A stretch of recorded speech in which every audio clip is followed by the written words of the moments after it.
Sanjay Ghodawat University, one of India's top-ranked universities, over 165 acres of green campus, over 5,000 students, over 15,000 alumni, over 500 eminent teaching faculties and placements in over 200 companies. Sanjay Ghodawat University, known for quality education and world-class infrastructure.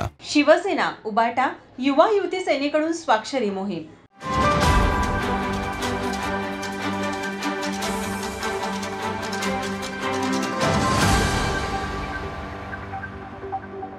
राज्यासह देशात घडणाऱ्या अत्याचार घटनेच्या निषेधात आज उद्धव बाळासाहेब ठाकरे गटाच्या युवा सेना युवती सेनेच्या वतीने माता भगिनींच्या रक्षणासाठी शक्ती कायदा अंमलात आणावा अशी मागणी करत स्वाक्षरी मोहीम राबवण्यात आली. महायुतीच्या सरकारमध्ये महिला अत्यंत असुरक्षित आहेत. महाविकास आघाडीच्या कालावधीमध्ये उद्धव ठाकरे मुख्यमंत्री असताना अशा अत्याचार करणाऱ्या नराधमांना कठोर शिक्षा देणारा शक्ती कायदा अंमलात आणला होता, पण त्या कायद्याची अंमलबजावणी अजून देखील झालेली नाही.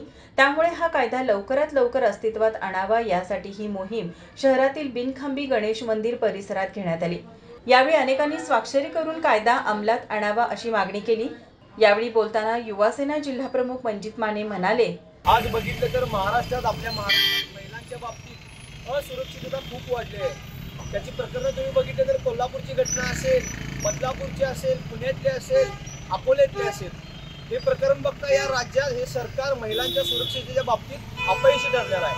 म्हणून शिवसेना पक्षप्रमुख उद्धवसाहेब ठाकरे यांनी शक्ती कायदा मांडला होता. त्या कायद्यामध्ये बलात्कार करणारा थेट मृत्यूदंडाची शिक्षा आहे, पण अजून देखील हा कायदा या सरकारनं आणलेला नाही.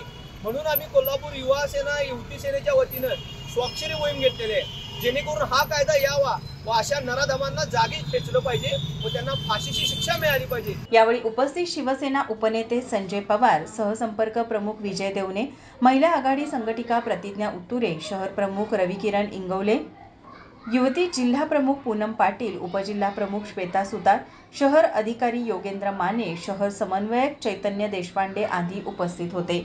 माझा महाराष्ट्र न्यूज कोल्हापूर.